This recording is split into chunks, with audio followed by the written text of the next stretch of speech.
드렸고 오늘은 지난주 설계 2부를 말씀을 드립니다. 이 말씀은 일단 이렇게 진행되고 있습니다. 일단 포도원이 있고 그리고 포도원 주인이 있고 그리고 포도원을 관리하는 포도원 지기가 있었다라고 하는 것이고 좀 땅이 좀 여유가 있었는지 아니면 땅을 좀 더 매입을 했는지 좀 빈 땅이 있길래 주인이 포도 농사도 좋지만 좀 사업을 확장하고 좀 사업을 다양화하자라는 취지를 가지고 거기다가 무화과 나무를 심자 생각을 하고 그거를 포도원 지기에게 부탁을 합니다. 그렇게 무화과 나무를 심고 몇 년을 이제 기다려봤는데 그 무화과 열매가 맺지 않았다라고 하는 것이죠. 그래서 이제 주인이 와서 그 포도원 지기가 하는 말이 내가 3년을 와서 이렇게 열매를 구했지만 열매가 없는데 이거 찍어버린 것이 옳지 않냐 그렇게 얘기했더니 그 포도원 지기가 하는 말이 한 번만 기회를 더 주십시오 라고 하는 겁니다. 그러면 내가 여기를 두루 파서 거름을 주고 그리고 한 해 동안 잘 관리해서 내년에 다행스럽게 열매를 맺히면 이제 우리가 그냥 계속 관리를 하고 그럼에도 불구하고 열매가 없으면 그때 가서 찍어버려도 될 것 같습니다. 그런 이야기예요.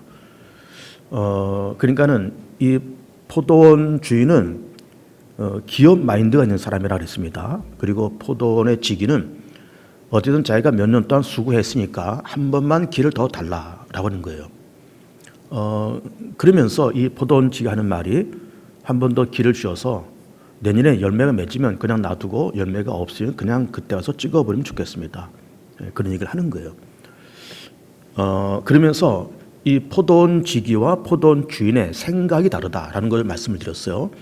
포도원 주인은 기업가 정신이 있는 사람이라 그랬습니다. 자, 사업을 확장했습니다. 농토가 넓어졌어요. 사업을 다각화합니다. 그러면 여기는 포도나무, 여기는 무화과 이렇게 심어서 관리를 해나가는데 어쨌든 기업가는 재생산, 이윤 창출, 그리고 기업 가치의 상승 그런 걸 가지고 투자하고 사업을 하는 사람들 아니에요? 기업 가치가 상승되지 않는다, 이윤이 창출되지 않는다. 그러면은 빨리 그 사업을 접는 거예요. 그래서 다른 사업으로 바꿔가는 겁니다. 그런 차원에서 이 땅 주인은 그 무화과 나무를 쳐다본 것이고 포도나무를 쳐다본 거예요. 이게 열매가 없다. 이게 이윤이 창출되지 않는다. 기업 가치가 상승되지 않는다. 여기에 우리가 계속 매달리면서 또 재투자할 필요가 뭐 있느냐? 이걸 빨리 이거 뽑아버려서 이제는 사업을 새롭게 바꾸자라고 하는 것이죠. 그러나 이 포도원 지기는 기업가 마인드를 갖고 있는 사람이 아니고 그 사람은 이렇게 원예 작물을 기르는 전문가다 그랬습니다. 하나의 어떤 엔지니어죠. 이 원예 작물을 관리하고 이렇게 기르는 엔지니어고 전문가인 거예요. 이 전문가 입장에서 볼 때는 이 무화과 나무의 본질과 본성을 보면서 물론 지금까지 잘 길렀지만은 한 번 더 내가 여기다 정성을 기울여서 그야말로 두루 파서 거름을 주면 저도 내년쯤에는 열매를 맺을 것 같다라고 하는 이 무화과 나무의 본질과 본성을 보는 거예요. 그래서 한 번 더 기회를 달라라고 하는 것이고 그러면서 어쨌든 이 본문의 내용은 일단 그렇게 한 번의 기회가 더 주어졌을 거라고 그렇게 보는 겁니다. 그러면서 제가 지난주에 어떻게 결론을 내는가 하면은 이 하나님은 그러면은 포도원 주인 같은 하나님일까? 아니면 포도원 지기와 같은 그런 하나님일까? 기업가인 하나님일까? 아니면 원예 작물 전문가 같은 그런 하나님일까? 이런 거를 이제 말씀드리면서 하나님은 기업가 정신을 갖고 있는 그런 하나님이 아니고 아버지 마음을 갖고 있고 원예 작물 전문가처럼 한 번 더 기회를 부여하면서 그러면서 그 삶을 풍성하게 만들어 가는 그런 하나님이시다. 아버지 하나님이시다. 기업가 하나님이 아니시고 아버지 하나님이시다. 이런 얘기를 이제 드리면서 하나님의 인내, 하나님의 자비, 하나님의 용서가 있어서 오늘의 우리가 존재한다. 그러면서 우리가 지난주에는 2021년도 마지막 예배를 드렸어요. 그러면서 그렇게 마지막까지 오게 된 거는 마지막 예배를 드리게 된 거는 그때까지 작년 연말까지 우리가 존재하는 까닭은 하나님의 자비, 하나님의 용서, 하나님의 기다림이 계셨기 때문에 오늘의 우리가 존재한다. 그러니까 감사하면서 살자. 그렇게 지난주에 결론을 내렸어요. 그런데 그것이 다가 아니었습니다. 오늘 2부 설교를 해드리겠다고 말씀드렸고 오늘 그 2부 설교를 드리려고 그래요. 그러면 자, 한 번 기회가 더 주어졌다고 보는 것이고 그러면 이 포도원지기의 뜻처럼 이렇게 두루 파서 거름을 줘서 한 해를 더 농사를 잘 졌다고 쳐보세요. 가능성은 두 가지가 있습니다. 첫째는 어떤 가능성? 열매가 있을 가능성. 둘째는 열매가 없을 가능성.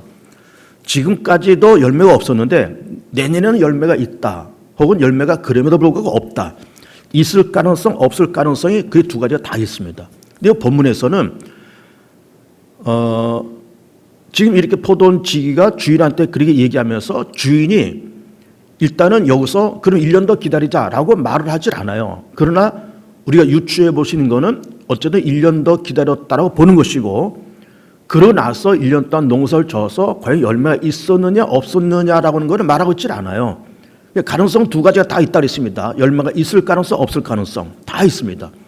그러면 열매가 정말 있었다 그러면은 뭐 주인의 뜻도 그렇고 포도원지기의 뜻도 그렇고 뭐 열매 어쨌든 뭐 우리가 한 해 더 기회를 줘서 열매가 있으니까 그러니까 이제 뭐 이걸 찍어버리지 말고 계속 살려두면서 여기는 포도나무 여기는 무화과 해서 우리가 자꾸 이윤을 창출하고 이렇게 재생산이 일어나자 하면서 자 그렇게 해피엔딩으로 끝날 수 있는 겁니다. 그런데 그것 말고 반대로 그동안 농사를 졌음에도 불구하고 열매가 없었지만 한 번 더 기회를 주면서 했음에도 불구하고 열매가 없을 가능성도 있는 거예요. 그러면 한 해를 지나가서 열매가 없었으니까 그러면 그때 가서 어떻게 해야 될까요? 이제는 포도원 주인과 포도원 지기가 서로 두 사람이 구두 계약을 맺은 거잖아요. 자, 1년을 더 기다리자.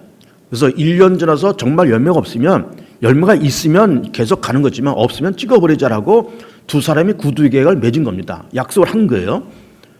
근데 그 다음에 가서 정말 열매가 없으면 그냥 찍어버리는 거, 없애버리는 겁니다. 이제 포도원지기가 또 와서 뭐 그동안 뭐 이렇게 했는데 작년에도 한 해 더 연기했는데 올해도 한 해 좀 더 봐줍시다 라고 말할지라도 우리 이 본문의 정황상 이 포도원지기는 기업가 마인드 있는 사람이기 때문에 그동안 기다린 것도 많이 기다렸고 작년에도 한 번 더 기회를 주자 해서 마지못해 그렇게 하긴 한 거지만 열매가 없음에도 불구하고 포도원지기가 그는 한 번 더 기회를 달라라고 했을 때 그 기회를 이 포도원 주인이 그 기회를 또 허락하면서 또 연기했을까? 우리가 충분히 이 말씀의 배경을 보면은 그렇지는 않았을 것 같아요. 이제는 한 번 더 기회를 줬는데 그래서 열매가 정말 있으면 다행이지만 없었으면은 두 사람이 서로 구두 계약을 맺은 것처럼 그 무화과나무를 찍어서 새로운 작물로 바꿨을 거다라고 그렇게 연상을 해볼 수가 있는 겁니다. 그러면 우리는 이 본문을 이렇게 보면서 우리는 이런 생각하는 겁니다. 내가 믿는 하나님이 참 사랑이 많으시고 긍휼, 자비, 용서 끊임없이 용서하시고 또 기회를 주시고 끊임없이 용서하시고 또 기회를 주시는 참 좋은 아버지 같은 하나님이신 것은 맞아요. 아버지 하나님인 건 맞습니다. 기업가 하나님이 아니세요.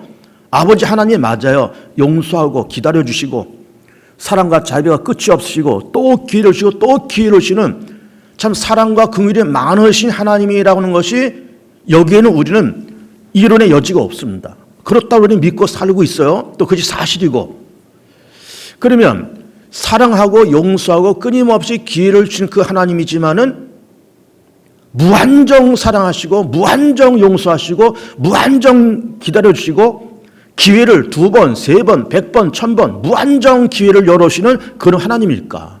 무한정 하시는 그런 하나님일까? 기다려도 무한정, 용서도 무한정, 기회를 주는 것도 무한정 계속해서 끌고 나가는 그런 하나님일까? 그런 질문을 던졌을 때 거기에 대한 결론적인 답변은 그렇지는 않다는 거예요.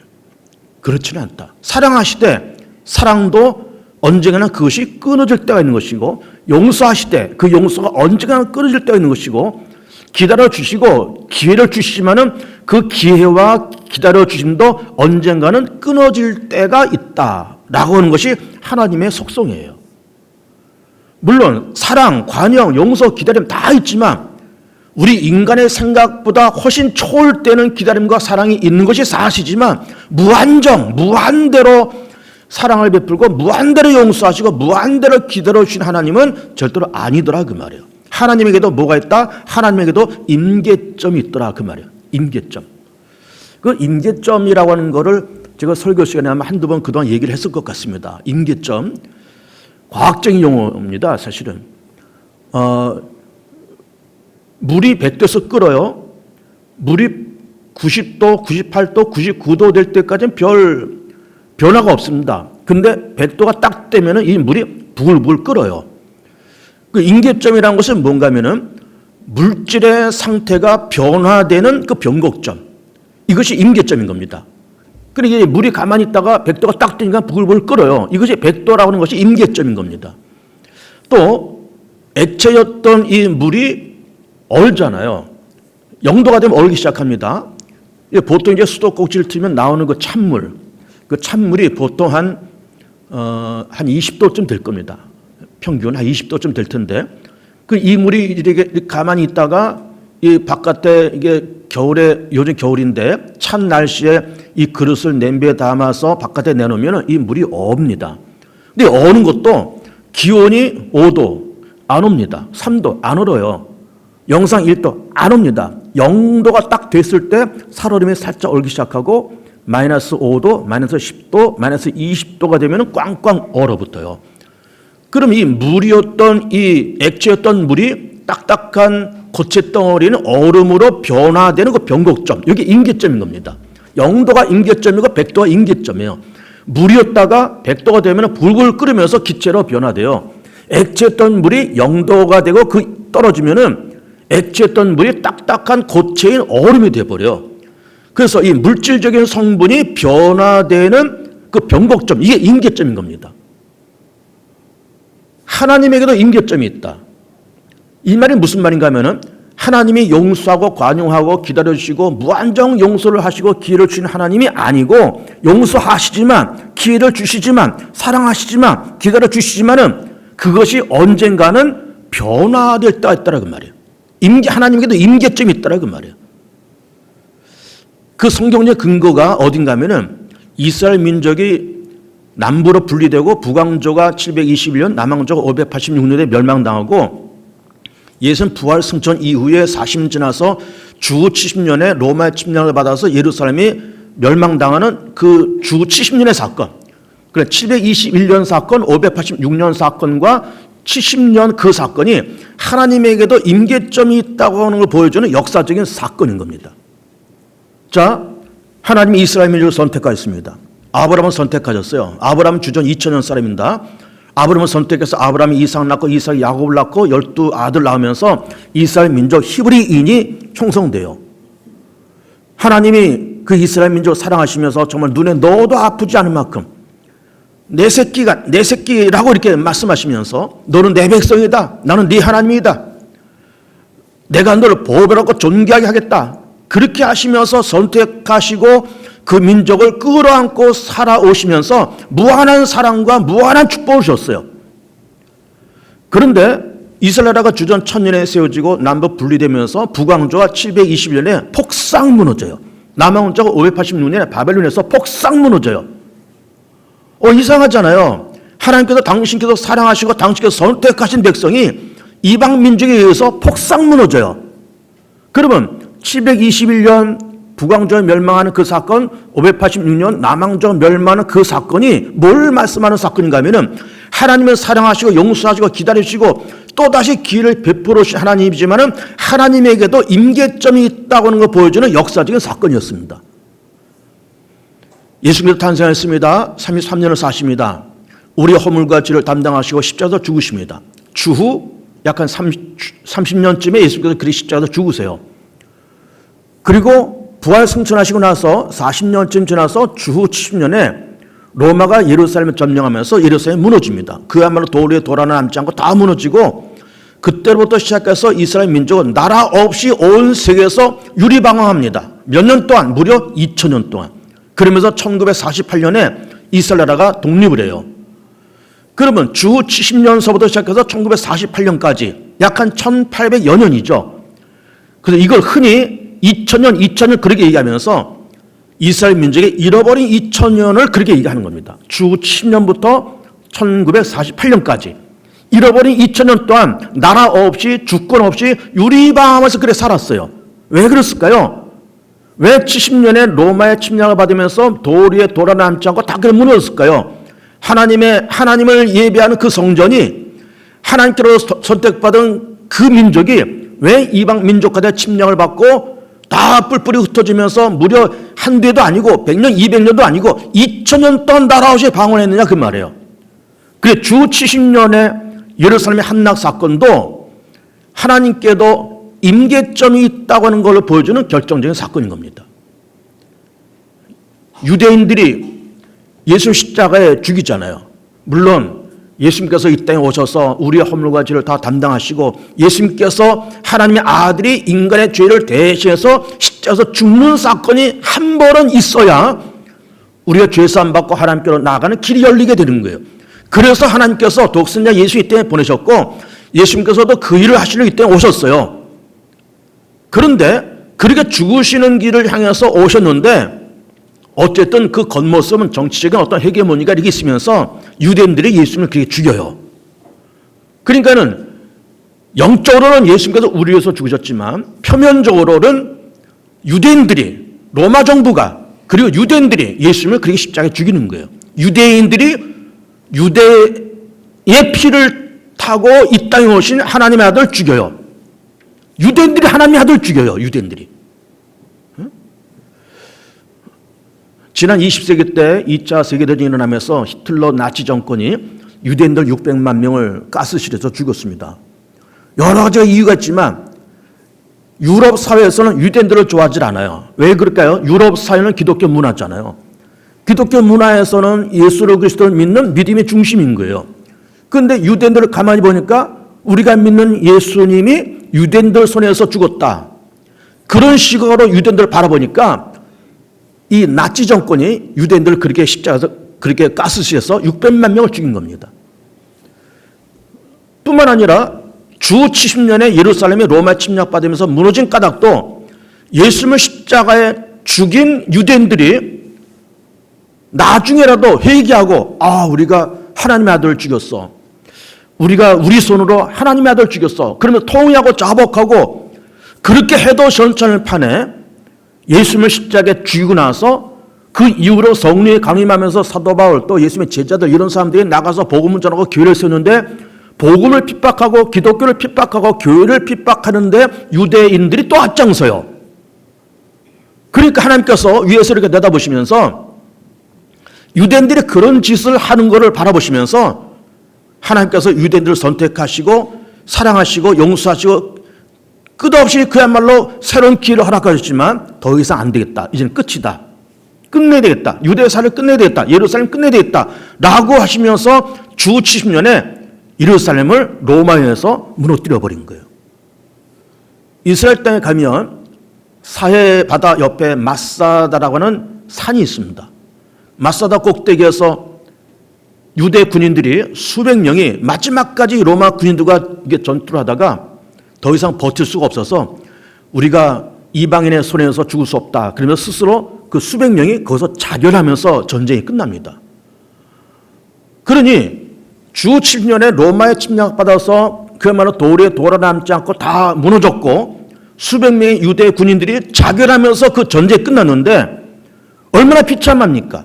무너진 거, 예루살렘 무너진 것도 비참한데 자결하면서 끝났으니 그것이 무엇을 상징하는 것인가 하면은 하나님의 사랑, 용서, 긍휼, 기회를 또 허락하심에 대해서 하나님에게도 임계점이 있더라라고 하는 거예요. 예수님께서 부활 승천하시면서 뭐라고 말씀하시는가 하면 내가 곧 속히 오리라 말씀하셨습니다.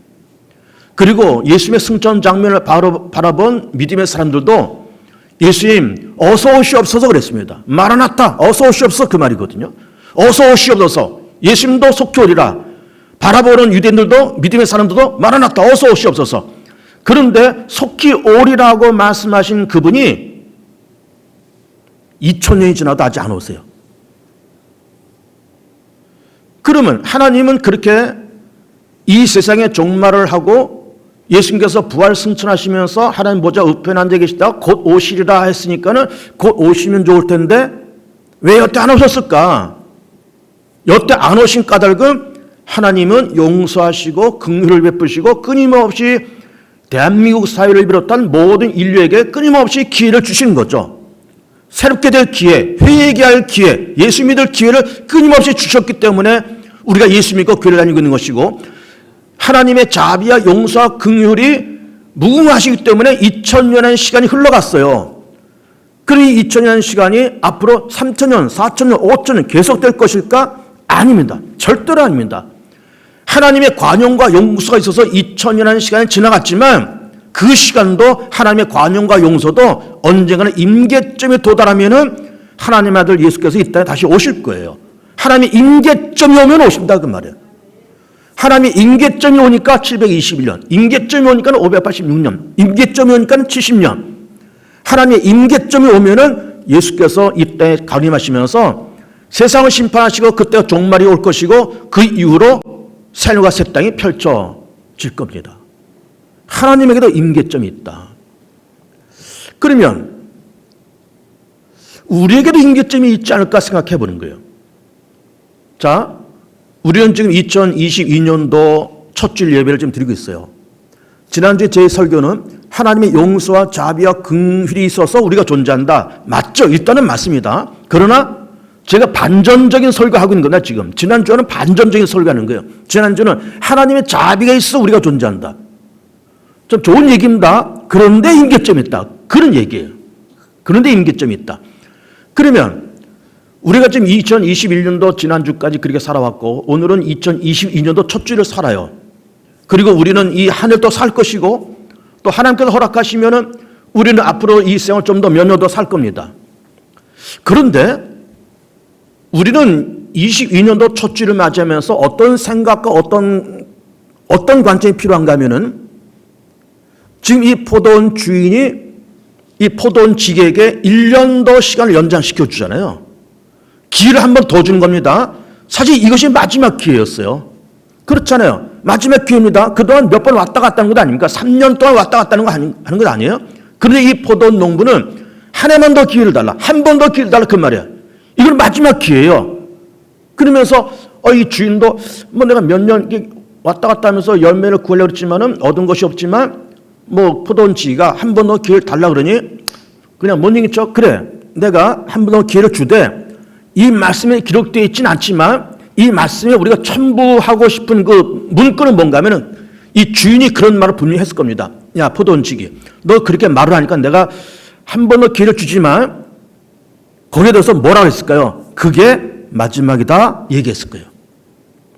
한 번 더 기회를 주지만 너 이게 마지막이야. 너 내년 가서 또 뭐 한 번 더 해달라 뭐 그런 말 하지 마라. 이게 마지막이야. 우리는 21년도까지 하나님의 은혜와 자비와 긍휼하심이 있어서 한 해를 살아왔다 그랬어요. 지금 22년도요. 새로운 한 해를 지나갑니다. 22년도를 비롯한 우리의 삶은 이제부터 우리의 삶은 어찌 보면 마지막 기회일 수도 있겠다라고 하는 거예요. 이게 마지막 기회일 수도 있겠다. 자, 우리 한국 사람의 현재 평균 기대 수명이 한 85세 아마 그렇게 될 겁니다. 85세. 그리고 지금 막 태어나는 아이들의 평균 기대 수명은 90세예요. 그러나 지금 이미 태어나서 살고 있는 우리들에게는 기대 수명이 80 중반이에요. 그걸 80 중반, 85세 잡아봅시다. 그럼 기대 수명이 그거예요. 그런데 한 60쯤 되는 분이 있다고 쳐보세요. 60년 살았다는 거잖아요. 그리고 기대 수명까지 살려면 한 20년 남은 것 아니에요. 그러면 올해 우리가 60살이 됐다 그러면은 지금까지는 그야말로 포도원 지기와 포도원 주인이 서로 밀당을 해가면서 여기까지 온 거예요. 한 해 더 기다려 줍시다. 한 해 더 농사를 져봅시다. 한 번 더 기회를 좀 줘보세요. 하면서 포도원 지기와 포도원 주인이 밀당하면서 3년을 끌어왔듯이 우리도 하나님과 밀당하면서 지금까지 왔어요. 밀당합니까? 밀당? 밀고 당기는 거. 하나님과 밀고 당기면서 여기까지 왔어요. 그러면 지금 우리가 60이라 치고 22년도인 지금부터 내가 세상을 떠나는 그날까지 이 시간은 뭘까요? 이 시간은 마지막 기회예요. 이 포도원 지기에게 1년이라는 그 시간이 마지막 기회였듯이 우리가 지금까지는 하나님과 밀당하면서 여기까지 왔는데 우리가 하나님의 앞에 서는 그날까지 이 시간은 마지막 기회예요. 한번 따라해 볼까요? 이제부터 나는 마지막 기회다. 이게 마지막 기회입니다. 우리에게 마지막 기회예요. 몇 번 더 남았을까? 아닙니다. 미안하지만 이게 마지막 기회예요.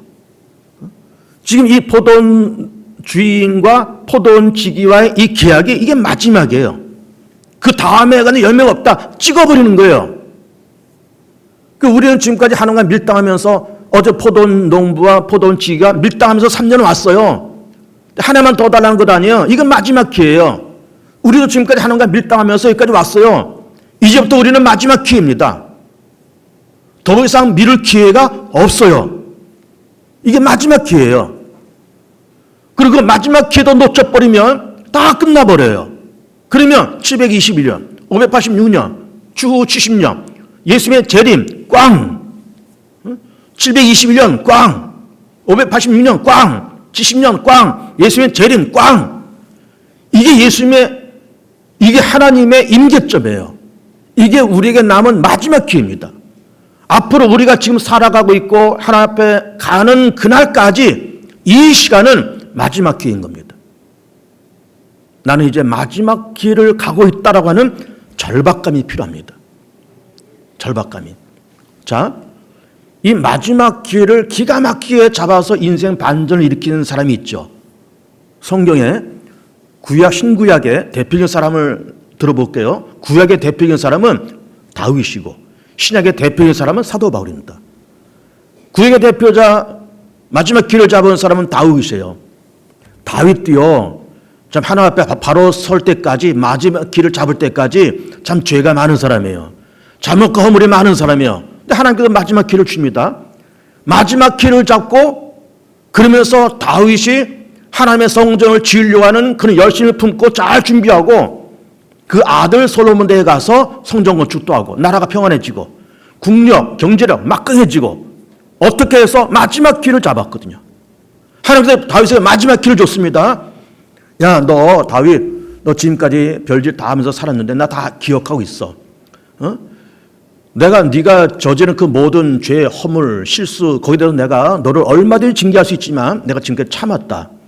그러나 이제 내가 마지막 기회를 너한테 줄 테니 마지막 기회만이라도 잘해봐라. 그랬는데 다윗이 정말 하나님께서 마지막 주신 그 기회를 잘 잡고 성공적인 인생을 살아요. 신약에 넣으면 누가 또 마지막 기회를 잘 잡은 사람이 됐어요? 사도 바울이에요. 사도 바울은 그야말로 바울도 별짓을 다 한 사람이에요.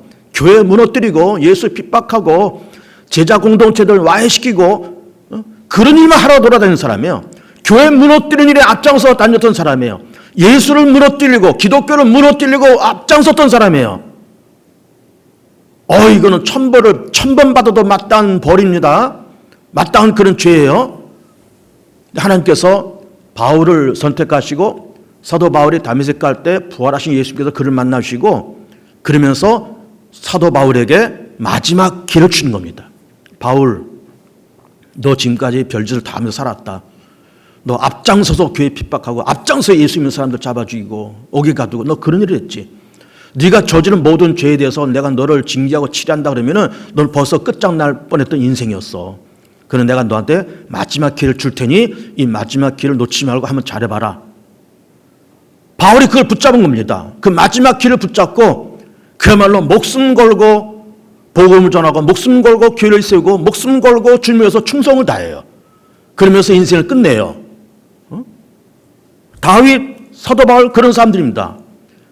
다 마지막 기회가 올 때까지 하나님께로부터 별짓을 다 한 사람들이에요.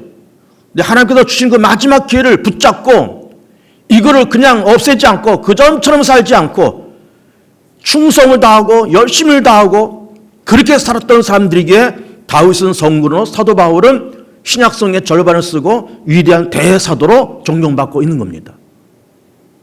우리도 지금 마지막 기회를 살고 있어요. 이제부터 우리가 주님께로부터 가는 그날까지 마지막 기회예요. 더 이상 없습니다. 하나님께서 우리 가운데 2022년도 첫 주일 예배를 드리는 우리들에게 이렇게 말씀하실 것 같아요. 개봉중학교에 살아온 아무개야, 너 지금까지 살아온 그 모든 거 내가 다 알고 있어. 응?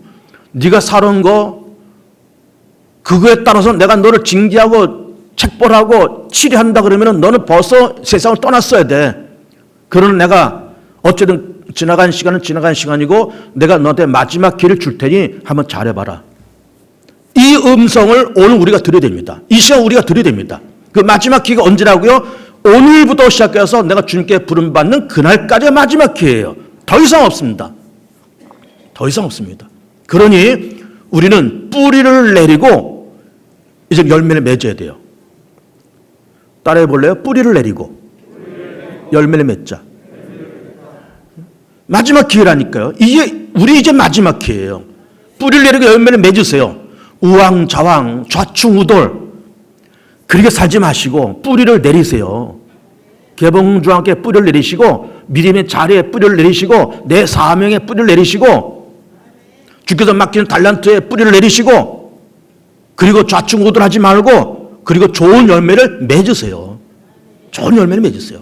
그래서 하나님께서 이렇게 바라보시면서 야, 내가 2020년도 첫 주일 날 마지막 기회를 너한테 줬고 응?